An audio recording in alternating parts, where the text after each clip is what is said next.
जय श्री राधे कृष्ण। ओम नमो भगवते वासुदेवाय नमः।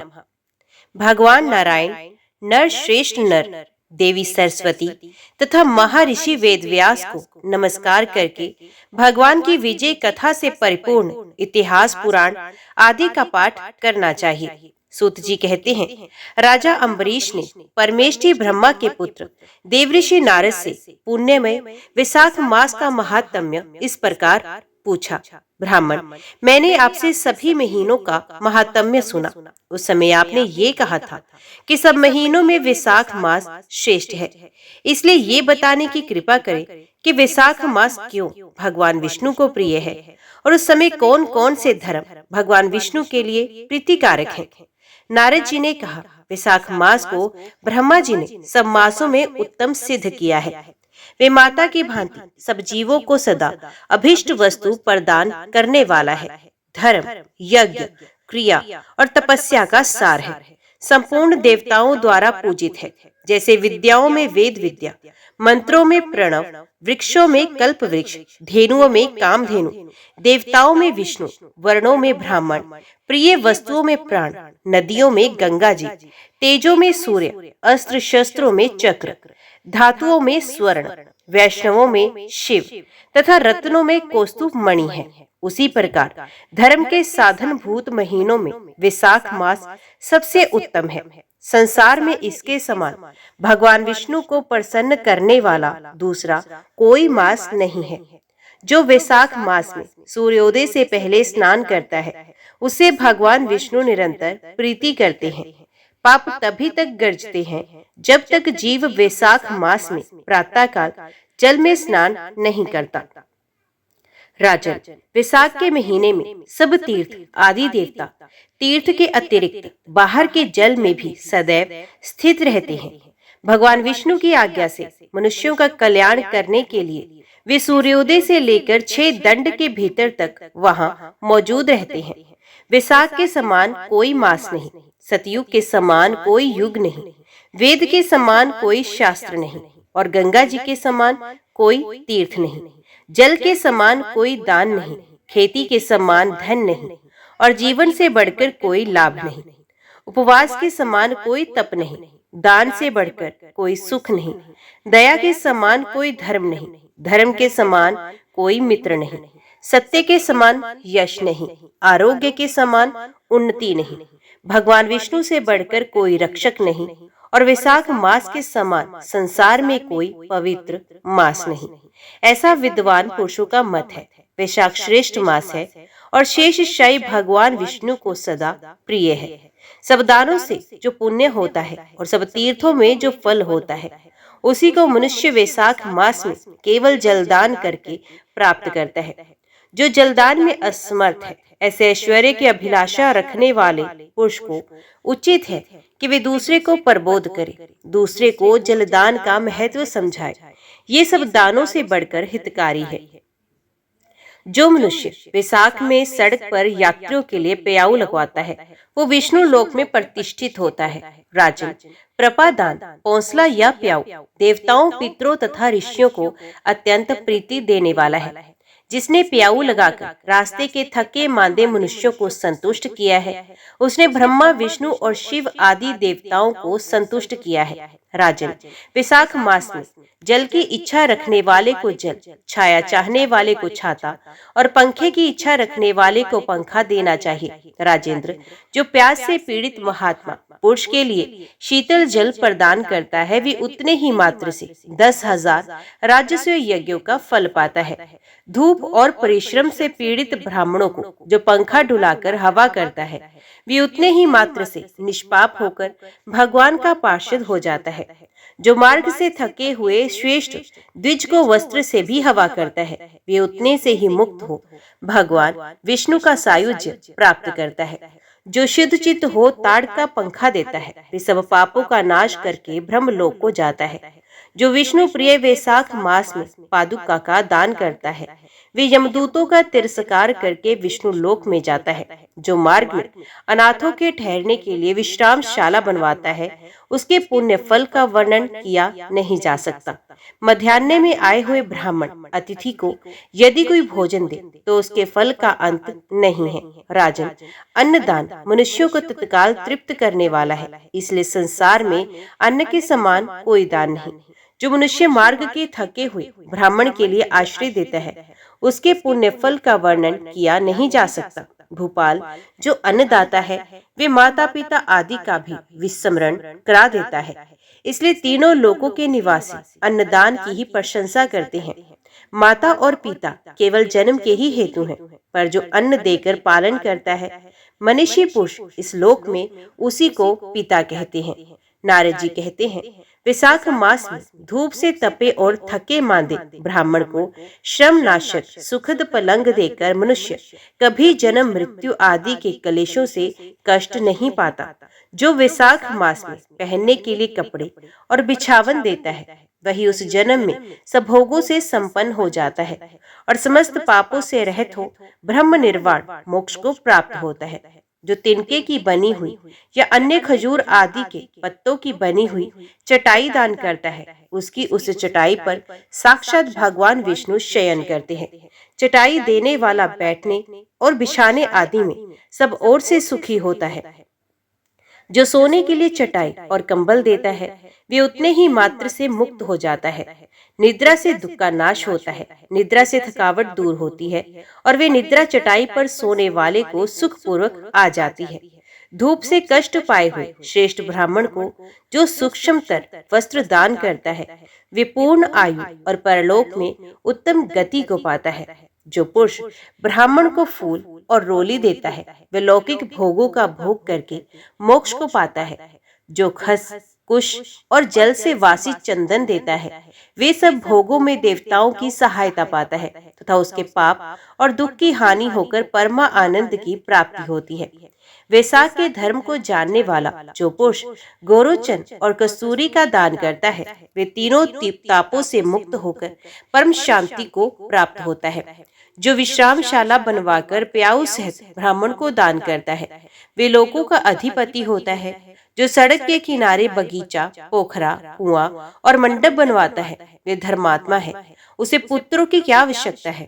उत्तम शास्त्र का श्रवण, तीर्थ यात्रा, सत्संग, जलदान, अन्नदान, पीपल का वृक्ष लगाना तथा पुत्र, इन 7 को विज्ञ पुरुष संतान मानते हैं। जो वैशाख मास में तापनाशक तक्र का दान करता है, वे इस पृथ्वी पर विद्वान और धनवान होता है। धूप के समय मट्ठे के समान कोई दान नहीं, इसलिए रास्ते के थके मांदे ब्राह्मण को मट्ठा देना चाहिए। जो वैशाख मास में धूप की शांति के लिए दही और खांड दान करता है तथा विष्णु प्रिय वैशाख मास में जो स्वच्छ चावल देता है, वे पूर्ण आयु और संपूर्ण यज्ञों का फल पाता है। जो पुरुष ब्राह्मण के लिए गोघृत अर्पण करता है और वे अश्वमेघ यज्ञ का फल पाकर विष्णु लोक में आनंद का अनुभव करता है। जो दिन के ताप की शांति के लिए सायंकाल में ब्राह्मण को ऊख दान करता है, उसको अक्षय पुण्य प्राप्त होता है। जो वैशाख मास में शाम को ब्राह्मण के लिए फल और शरबत देता है, उससे उसके पितरों को निश्चय ही अमृतपान का अवसर मिल जाता है। जो वैशाख के महीने में पके हुए आम के फल के साथ शरबत देता है, उसके सारे पाप निश्चय ही नष्ट हो जाते हैं। जो वैशाख की अमावस्या को पितरों के उद्देश्य से कस्तूरी, कपूर, बेला और खस की सुगंध से वासित शरबत से भरा हुआ घड़ा दान करता है, वे 96 घड़ा दान करने का पुण्य पाता है। वैशाख में तेल लगाना, दिन में सोना, कांसे के पात्र में भोजन करना, खाट पर सोना, घर में नहाना, निषिद्ध पदार्थ खाना, दोबारा भोजन करना तथा रात में खाना, ये 8 बातें त्याग देनी चाहिए।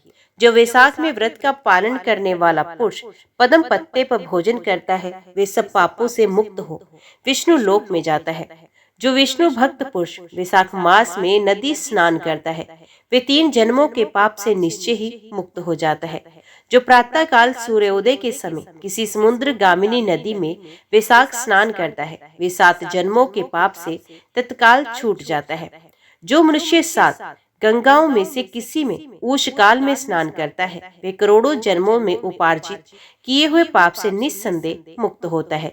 जानवी गंगा, वृद्ध गंगा गोदावरी, कालिंदी यमुना, सरस्वती कावेरी, नर्मदा और वेणी, ये 7 गंगाएं कही गई हैं। विशाख आने पर जो प्रातःकाल बावलियों में स्नान करता है उसके महापातकों का नाश हो जाता है। कंद मूल फल शाक, नमक गुड़ बेर पत्र, जल और तक्र जो भी विशाख में दिया जाए वे सब अक्षय हो जाता है। ब्रह्मा आदि देवता भी बिना दिए हुए कोई वस्तु नहीं पाते। जो दान से हीन है वे निर्धन होता है। अतः सुख की इच्छा रखने वाले पुरुष को विशाख मास में अवश्य दान करना चाहिए। सूर्यदेव के मेष राशि में स्थित होने पर भगवान विष्णु के उद्देश्य से अवश्य प्रातः काल स्नान करके भगवान विष्णु की पूजा करनी चाहिए। कोई महिरथ नामक एक राजा था जो कामनाओं में आसक्त और अजितेंद्रिय था। वे केवल वैशाख स्नान के संयोग से सर्वत्र वैकुंठ धाम को चला गया। वैशाख मास के देवता भगवान मधुसूदन है, अतएव वे सफल मास है। विशाख मास में भगवान की प्रार्थना का मंत्र इस प्रकार है। हे मधुसूदन, हे देवेश्वर माधव, मैं मेष राशि में सूर्य के स्थित होने पर विशाख मास में प्रातः स्नान करूंगा। आप इसे निर्विघ्न पूर्ण कीजिए। तत्पश्चात इस मंत्र से अर्घ्य प्रदान करें। सूर्य के मेष राशि पर स्थित रहते हुए विशाख मास में प्रातः स्नान के नियम में संलग्न होकर मैं आपको अर्घ्य देता हूँ। मधुसूदन, इसे ग्रहण कीजिए। इस प्रकार अर्घ्य समर्पण करके स्नान करें। फिर वस्त्रों को पहनकर संध्या तर्पण आदि सब कर्मों को पूरा करके वैशाख मास में विकसित होने वाले पुष्पों से भगवान विष्णु की पूजा करें। उसके बाद वैशाख मास के महात्म्य को सूचित करने वाली भगवान विष्णु की कथा सुने। ऐसा करने से कोटि जन्मों के पापों से मुक्त होकर मनुष्य मोक्ष को प्राप्त होता है। ये शरीर अपने अधीन है, जल भी अपने ही अधीन है, साथ ही अपनी जीवा भी अपने वश में है। अतः इस स्वाधीन शरीर से स्वाधीन जल में स्नान करके स्वाधीन जीवा से हरि इन 2 अक्षरों का उच्चारण करें। जो वैशाख मास में तुलसी दल से भगवान विष्णु की पूजा करता है वे विष्णु की सायुज्य मुक्ति को पा लेता है। अतः अनेक प्रकार के भक्ति मार्ग से तथा भांति भांति के व्रतों द्वारा भगवान विष्णु की सेवा तथा उनके सगुण या निर्गुण स्वरूप का अनन्य चित्त से ध्यान करना चाहिए। नारद जी कहते हैं, एक समय विदेह राज जनक के घर दोपहर के समय श्रुतदेव नाम से विख्यात एक श्रेष्ठ मुनि पधारे जो वेदों के ज्ञाता थे। उन्हें देखकर राजा बड़े उल्लास के साथ उठकर खड़े हो गए और मधु पर्क आदि सामग्रियों से उनकी विधि पूर्वक पूजा करके राजा ने उनके चरणोदक को अपने मस्तक पर धारण किया। इस प्रकार स्वागत सत्कार के पश्चात जब वे आसन पर विराजमान हुए तब विदेह राज के प्रश्न के अनुसार विशाख मास के महात्म्य का वर्णन करते हुए वे इस प्रकार बोले, हे राजन, जो लोग वैशाख मास में धूप से संतप्त होने वाले महात्मा पुरुषों के ऊपर छाता लगाते हैं उन्हें अनंत पुण्य की प्राप्ति होती है। इस विषय में एक प्राचीन इतिहास का उदाहरण दिया करते हैं। पहले वंग देश में हेमकांत नाम से विख्यात एक राजा हो गए हैं। वे कुशकेतु के पुत्र, परम बुद्धिमान और शस्त्रधारियों में श्रेष्ठ थे। एक दिन वे शिकार खेलने में आसक्त होकर एक गहन वन में जा घुसे। वहां अनेक प्रकार के मृग और वरहा आदि जंतुओं को मारकर जब वे बहुत थक गए तब दोपहर के समय मुनियों के आश्रम पर वे आए। उस समय आश्रम पर उत्तम व्रत का पालन करने वाले शत्रुचि नाम वाले ऋषि समाधि लगाए बैठे थे, जिन्हें बाहर के कार्यों का कुछ भी भान नहीं होता था। उन्हें निश्चल बैठे देख राजा को बड़ा क्रोध हुआ और उन्होंने उन महात्माओं को मार डालने का निश्चय किया। तब उन ऋषियों के 10,000 शिष्यों ने राजा को मना करते हुए कहा, ओ खोटी बुद्धि वाले नरेश, हमारे गुरु लोग इस समय समाधि में स्थित हैं। बाहर कहाँ क्या हो रहा है इनको कुछ नहीं पता, इसलिए इन पर तुम्हें क्रोध नहीं करना चाहिए। तब राजा ने क्रोध से विवल होकर शिष्यों से कहा, द्विज कुमारों, मैं मार्ग से थका मांदा यहाँ आया हूँ, अतः तुम ही लोग मेरा आतिथ्य करो। राजा के ऐसा कहने पर वे शिष्य बोले, हम लोग भिक्षा मांगकर खाने वाले हैं। गुरुजनों ने हमें किसी के आतिथ्य के लिए आज्ञा नहीं दी। हम सर्वथा गुरु के अधीन हैं, अतः तुम्हारा आतिथ्य कैसे कर सकते हैं। शिष्यों का ये कोरा उत्तर पाकर राजा ने उन्हें मारने के लिए धनुष उठाया और इस प्रकार कहा, मैंने हिंसक जीवों और लुटेरों के भय आदि से जिनकी अनेकों बार रक्षा की, जो मेरे दिए हुए दानों पर ही पलते हैं, वे आज मुझे ही सिखाने चले हैं। ये मुझे नहीं जानते, ये सभी कृतघ्न और बड़े अभिमानी हैं। इन आतताइयों को मार डालने पर भी मुझे कोई दोष नहीं लगेगा। ऐसा कहकर वे कुपित हो धनुष से बाण छोड़ने लगे। बेचारे शिष्य आश्रम छोड़कर भय से भाग चले। भागने पर भी हेमकांत ने उनका पीछा किया और 300 शिष्यों को मार गिराया। शिष्यों के भाग जाने पर आश्रम पर जो कुछ सामग्री थी उसे राजा के पापात्मा सैनिकों ने लूट लिया। राजा के अनुमोदन से ही उन्होंने वहां इच्छा अनुसार भोजन किया। तत्पश्चात दिन बीतते बीतते राजा सेना के साथ अपनी पुरी में आ गए। राजा कुशकेतु ने जब अपने पुत्र का ये अन्यायपूर्ण कार्य सुना तब उसे राज्य करने के अयोग्य जानकर उसकी निंदा करते हुए उसे देश निकाला दे दिया। पिता के त्याग देने पर हेमकांत घने वन में चला गया। वहां उसने बहुत वर्षों तक निवास किया। ब्रह्महत्या उसका सदा पीछा करती थी, इसलिए वे कहीं भी स्थिरता पूर्वक रह नहीं पाता था। इस प्रकार उस दुष्टात्मा के 28 वर्ष व्यतीत हो गए। एक दिन वैशाख मास में जब दोपहर का समय हो रहा था, महामुनि तीर्थ यात्रा के प्रसंग से उस वन में आए। वे धूप से अत्यंत संतप्त और तृषा से बहुत पीड़ित थे, इसलिए किसी वृक्षहीन प्रदेश में मूर्छित होकर गिर पड़े। दैवयोग से हेमकांत उधर आ निकला। उसने मुनि को प्यास से पीड़ित, मूर्छित और थका मांदा देखकर उन पर बड़ी दया की। उसने प्लाश के पत्तों में छत्र बनाकर उसके ऊपर आती हुई धूप का निवारण किया। वे स्वयं मुनि के मस्तक पर छाता लगाए खड़ा हुआ और तुम्बी में रखा हुआ जल उनके मुंह में डाला। इस उपचार से मुनि को चेत हुआ और उन्होंने क्षत्रिय को दिए हुए पत्ते के छाते को लेकर अपनी व्याकुलता दूर की। उनकी इंद्रियों में कुछ शक्ति आई और वे धीरे धीरे किसी गांव में पहुंच गए। उस पुण्य के प्रभाव से हेमकांत की 300 ब्रह्महत्याएं नष्ट हो गई। इसी समय यमराज के दूत हेमकांत को लेने के लिए वन में आए। उन्होंने उसके प्राण लेने के लिए संग्रहणी रोग पैदा किया। उस समय प्राण छूटने की पीड़ा से छटपटाते हुए हेमकांत ने 3 अत्यंत भयंकर यमदूतों को देखा, जिनके बाल ऊपर की ओर उठे हुए थे। उस समय अपने कर्मों को याद करके वे चुप हो गया। शत्रदान के प्रभाव से उसको भगवान विष्णु का स्मरण हुआ। उसके स्मरण करने पर भगवान महाविष्णु ने विश्वक्सेन से कहा, तुम शीघ्र जाओ, यमदूतों को रोको, हेमकांत की रक्षा करो। अब वे निष्पाप एवं मेरा भक्त हो गया है। उसे नगर में ले जाकर उसके पिता को सौंप दो। साथ ही मेरे कहने से कुशकेतु को ये समझाओ कि तुम्हारे पुत्र ने अपराधी होने पर भी वैशाख मास में शत्र दान करके एक मुनि की रक्षा की, अथ वे पाप रहित हो गया है। इस पुण्य के प्रभाव से वे मन और इंद्रियों को अपने वश में रखने वाला, दीर्घायु, शूरता और उदारता आदि गुणों से युक्त तथा तुम्हारे समान गुणवान हो गया है। इसलिए अपने इस महाबली पुत्र को तुम राज्य का भार संभालने के लिए नियुक्त करो। भगवान विष्णु ने तुम्हें ऐसी ही आज्ञा दी है। इस प्रकार राजा को आदेश देकर हेमकांत को उनके अधीन करके यहाँ लौटाओ। भगवान विष्णु का ये आदेश पाकर महाबली विश्वक्सेन ने हेमकांत के पास आकर यमदूतों को रोका और अपने कल्याणमय हाथों से उसके सब अंगों में स्पर्श किया। भगवत भक्त के स्पर्श से हेमकांत की सारी व्याधि क्षण भर में दूर हो गई। तदंतर विश्वक्सेन उसके साथ राजा की पुरी में गए।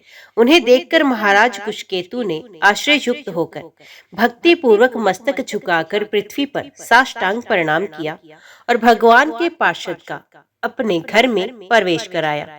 वहां नाना प्रकार के स्तोत्रों से इनकी स्तुति तथा वैभवों से उनका पूजन किया।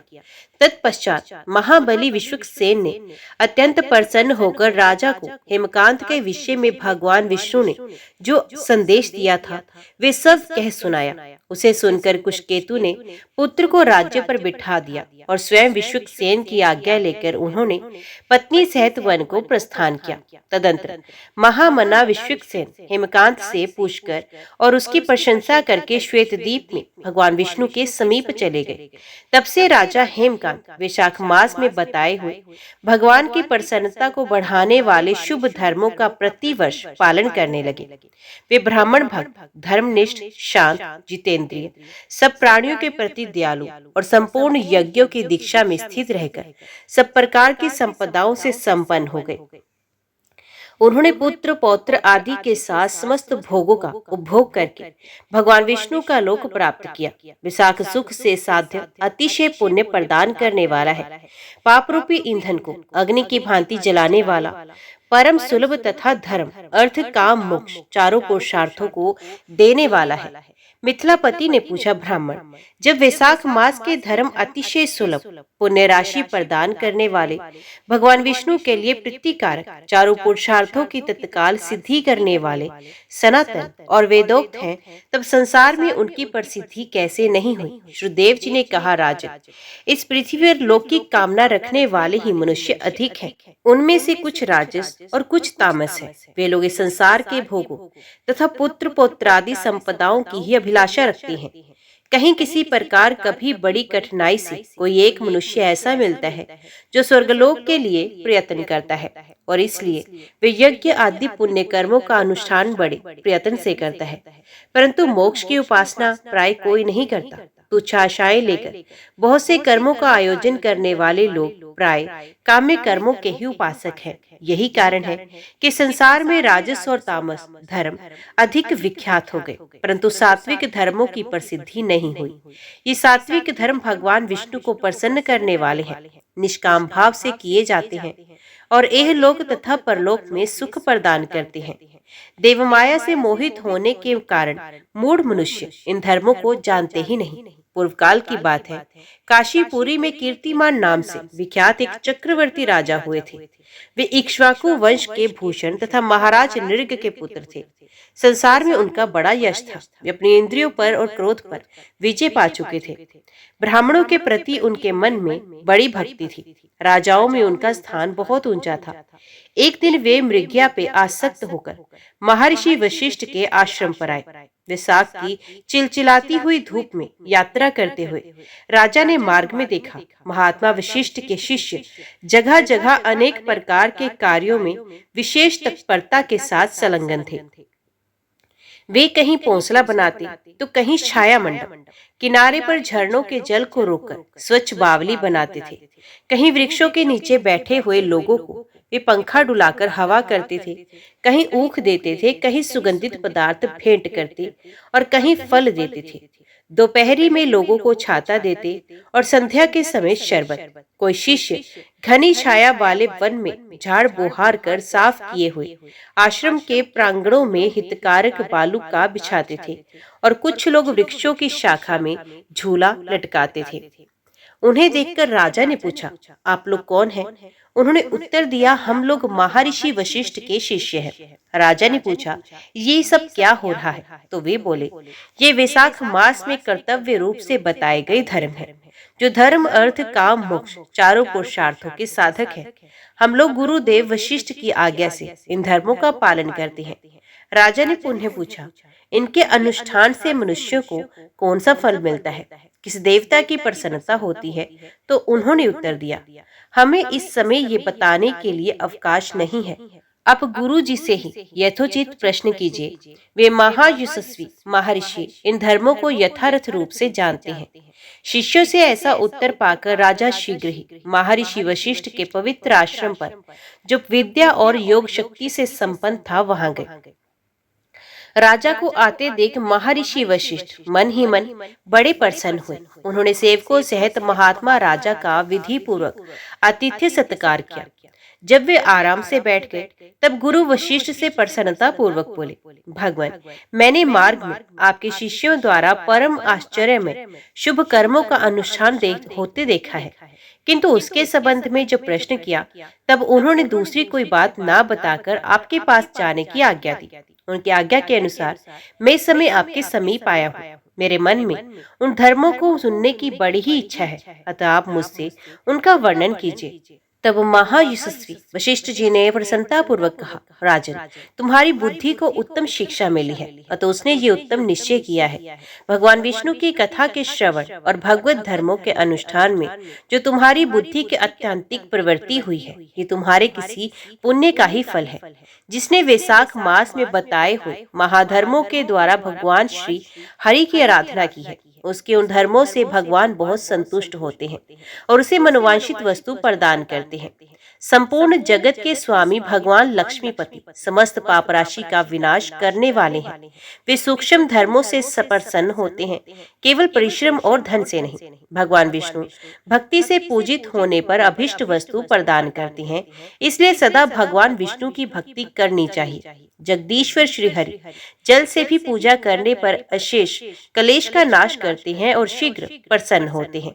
वैशाख मास में बताए हुए ये धर्म थोड़े से परिश्रम द्वारा साध्य होने पर भी भगवान विष्णु के लिए प्रीतिकारक एवं शुभ होने के कारण अधिक वय से सिद्ध होने वाले बड़े बड़े यज्ञादि कर्मों का भी तिरस्कार करने वाले हैं। अतः भूपाल, तुम भी वैशाख मास में बताए हुए धर्मों का पालन करो और तुम्हारे राज्य में निवास करने वाले अन्य सब लोगों से भी उन कल्याणकारी धर्मों का पालन कराओ। इस प्रकार से वैशाख धर्म के पालन की आवश्यकता को शास्त्रों और युक्तियों से भलीभांति सिद्ध करके वशिष्ठ जी ने वैशाख मास के सब धर्मों का राजा के समक्ष वर्णन किया। उन सब धर्मों को सुनकर राजा ने गुरु का भक्ति भाव से पूजन किया और घर आकर वे सब धर्मों का विधि पूर्वक पालन करने लगे। देवादिदेव भगवान विष्णु में भक्ति रखते हुए राजा कीर्तिमान देवेश्वर पद्मनाभ के अतिरिक्त और किसी देवता को नहीं देखते थे। उन्होंने हाथी की पीठ पर नगाड़ा रखकर सिपाहियों से अपने राज्य भर में डंके की चोट पर यह घोषणा करा दी कि मेरे राज्य में जो 8 वर्ष से अधिक की आयु वाला मनुष्य है, उसकी आयु जब तक 80 वर्ष की ना हो जाए तब तक मेष राशि में सूर्य के स्थित होने पर यदि वे प्रातः काल स्नान नहीं करेगा तो मेरे द्वारा दंडनीय, वध्य तथा राज्य से निकाल देने योग्य समझा जाएगा।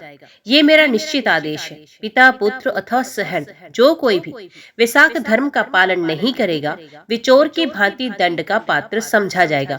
प्रातः काल शुभ जल में स्नान करके श्रेष्ठ ब्राह्मणों को दान करना चाहिए। तुम सब लोग अपनी शक्ति के अनुसार पौंसला और दान आदि धर्मों का आचरण करो। राजा कीर्तिमान ने प्रत्येक ग्राम में धर्म का उपदेश करने वाले एक एक ब्राह्मण को बसाया।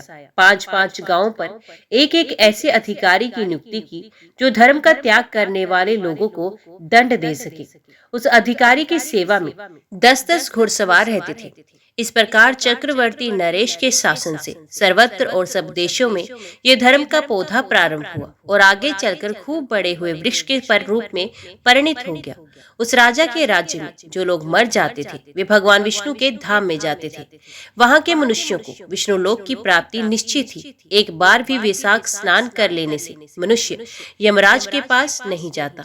अपने धर्म अनुकूल क्रम में स्थित हुए सब लोगों के विष्णु लोक में चले जाने से यमपुरी के सब नरक खाली हो गए। वहां एक भी पापी प्राणी नहीं रहा। वैशाख मास के प्रभाव से यमपुरी के मार्ग की यात्रा ही बंद हो गई।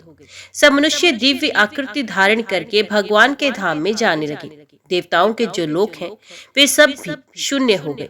स्वर्ग और नरक दोनों के शून्य हो जाने पर एक दिन नारद जी ने धर्मराज के पास जाकर कहा, धर्मराज, आपके इस नरक में अब पहले जैसा कोलाहल नहीं सुनाई पड़ता। पहले की भांति पाप कर्मों का लेखा भी नहीं लिखा जा रहा। चित्रगुप्त जी तो ऐसे मौन भाव से बैठे हुए हैं जैसे कोई मुनि हो। महाराज, इसका कारण तो बताइए। महात्मा नारद के ऐसा कहने पर राजा यम ने कुछ दीनता के साथ स्वर में कहा, नारद, इस समय पृथ्वी पर जो ये राजा राज्य करता है वे पुराण पुरुषोत्तम भगवान विष्णु का बड़ा भक्त है। उसके भय से कोई भी मनुष्य कभी वैशाख मास का उल्लंघन नहीं करता। उस पुण्य क्रम के प्रभाव से सभी भगवान विष्णु के परम धाम में चले जाते हैं। मुनि श्रेष्ठ, उस राजा ने इस समय मेरे लोक का मार्ग लुप्त सा कर रखा है। स्वर्ग और नरक दोनों को शून्य बना दिया है। अतः ब्रह्मा जी के समीप जाकर ये सब समाचार उनसे निवेदन करके तभी मैं स्वस्थ होऊंगा।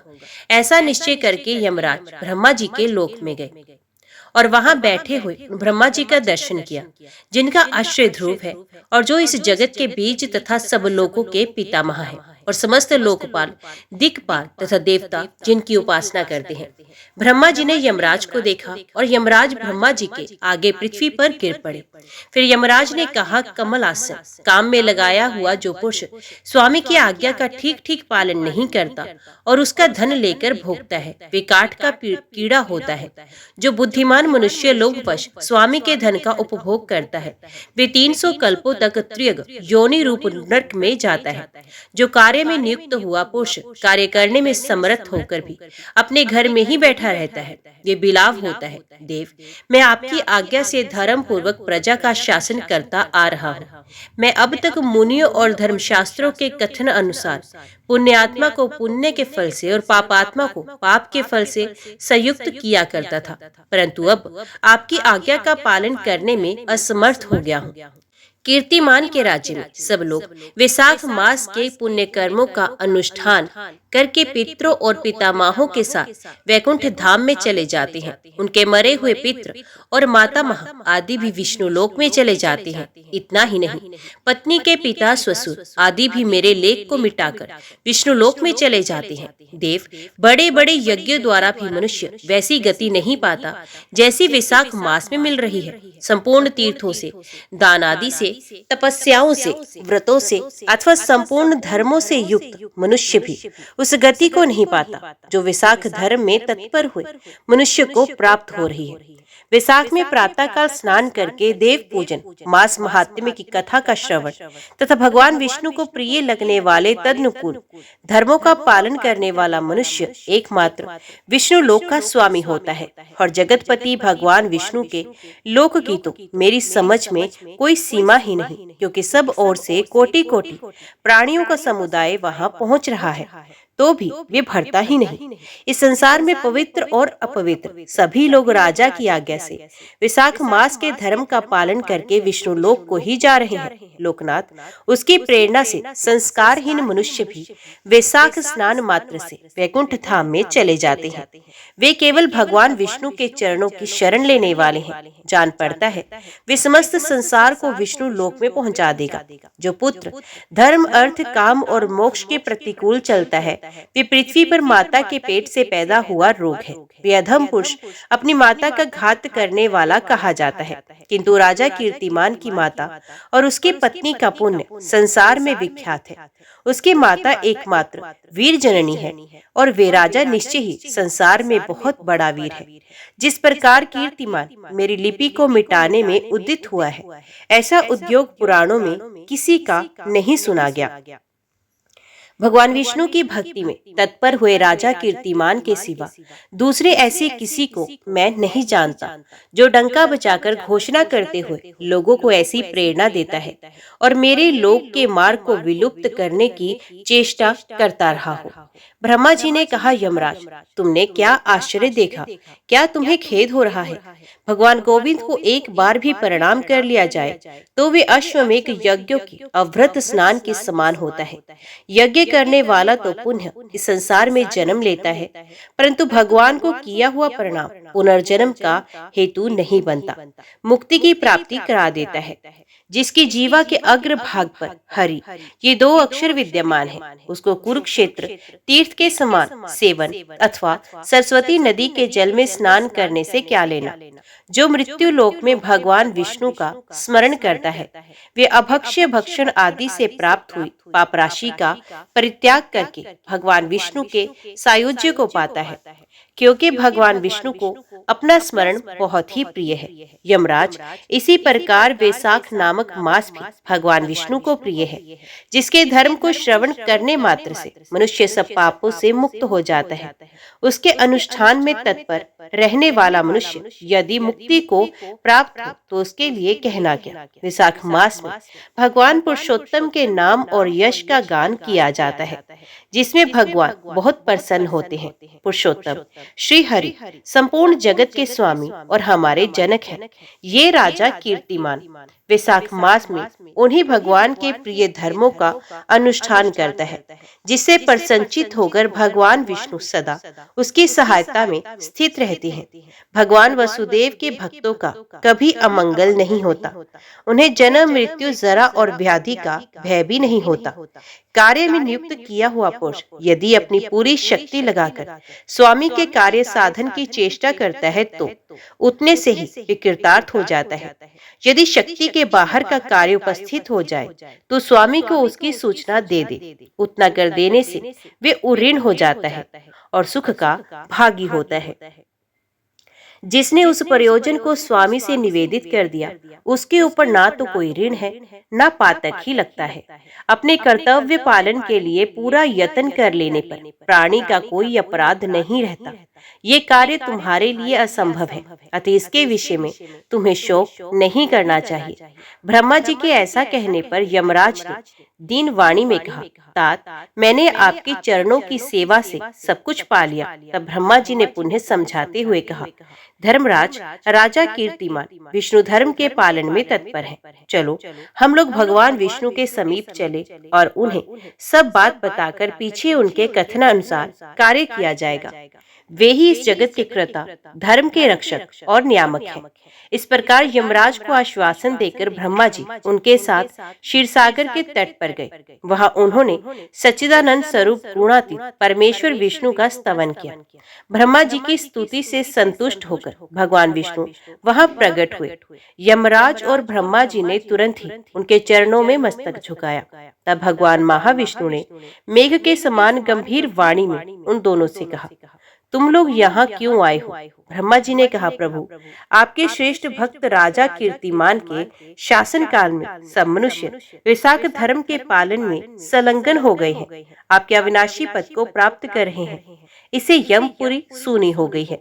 उनके ऐसा कहने पर भगवान विष्णु हंसते हुए बोले, मैं लक्ष्मी को त्याग दूंगा। अपने प्राण शरीर शिववत्स, कौस्तुभ मणि, वैजंती माला, श्वेत दीप, वैकुंठ धाम, क्षीर सागर, शेष नाग तथा गरुड़ को भी छोड़ दूंगा, परंतु अपने भक्त का त्याग नहीं कर सकूंगा। जिन्होंने मेरे लिए सब भोगों का त्याग करके अपना जीवन तक मुझे सौंप दिया, जो मुझ में मन लगाकर मेरे स्वरूप हो गए, उन महाभाग भक्तों को मैं कैसे त्याग सकता हूँ? राजा कीर्तिमान को इस पृथ्वी पर मैंने 10,000 वर्ष की आयु दी है। उसमें से 8,000 वर्ष तो बीत गए हैं। शेष आयु और बीत जाने पर उसे मेरा सायुज्य प्राप्त होगा। उसके बाद पृथ्वी पर बेन नामक दुष्ट आत्मा राजा होगा, जो संपूर्ण वेदोक्त महाधर्मों का लोप कर देगा। उस समय वैशाख मास के धर्म भी छिन्न भिन्न हो जाएंगे। बेन अपने ही पाप से भस्म हो जाएगा। तत्पश्चात मैं पृथु होकर पुनः सब धर्मों का प्रचार करूंगा। उस समय लोगों में वैशाख मास के धर्म को भी प्रसिद्ध करूंगा। सहस्रों मनुष्यों में कोई ऐसा होता है जो मुझ में अपने मन प्राण अर्पित करके अपना सर्वस्व मुझे समर्पित कर दे और मेरा भक्त हो जाए। जो ऐसा होता है वही मेरे धर्मों का प्रचार करता है। इस वैशाख मास में भी मैं वैशाख धर्म में तत्पर रहने वाले महात्मा पुरुषों तथा राजा के द्वारा समय अनुसार तुम्हारे लिए भाग दिलाऊंगा। लोक में जो कोई भी वैशाख मास का व्रत करेंगे वे तुम्हें भाग देने वाले होंगे। उनके वैशाख मास में बताए हुए महाधर्म के पालन में तुम कभी विघ्न ना उपस्थित करना। यमराज को इस प्रकार आश्वासन देकर भगवान विष्णु वहीं अंतर्ध्यान हो गए। ब्रह्मा जी भी अपने सेवकों के साथ सत्यलोक को चले गए। उनके बाद यमराज भी अपनी पुरी को पधार गए। वैशाख मास की पूर्णिमा को पहले धर्मराज के उद्देश्य से जल से भरा हुआ घड़ा, दही और अन्न देना चाहिए। उसके बाद पितरों, गुरुओं और भगवान विष्णु के उद्देश्य से शीतल जल, दही, अन्न, पान, दक्षिणा फल के साथ कांसी के पात्र में रखकर ब्राह्मण को देना चाहिए। भगवान विष्णु की दिव्य प्रतिमा वैशाख मास की महात्म्य कथा सुनाने वाले दीन ब्राह्मण को देनी चाहिए। उस धर्म वक्ता ब्राह्मण को अपने धन से भी पूजित करना चाहिए। राजा कीर्तिमान ने सब कुछ उसी प्रकार किया। उन्होंने पृथ्वी पर मनोवांछित भोग भोगकर शेष आयु पूर्ण होने के पश्चात पुत्र पौत्र आदि के साथ श्री विष्णु धाम को प्रस्थान किया। मिथिलापति ने कहा, महामते, दुरात्मा राजा बेन प्रथम स्वयंभू मनवंतर में हुआ था और ये राजा इक्ष्वाकु कुल भूषण कीर्तिमान वैवस्वत मनवंतर के व्यक्ति हैं। ये बात पहले मैंने आपके मुख से सुन रखी है, परंतु इस समय आपने और ही बात कही है कि ये राजा जब वैकुंठ वासी हो जाएंगे उसके बाद राजा बेन उत्पन्न होगा। मेरे संशय को आप निवृत्त कीजिए। श्रुतदेव ने कहा, राजन, पुराणों में जो विश्वता प्रतीत होती है वे युग भेद और कल्प भेद की व्यवस्था के अनुसार है। किसी कल्प में ऐसा ही हुआ होगा कि पहले राजा कीर्तिमान और पीछे बेन हुआ होगा।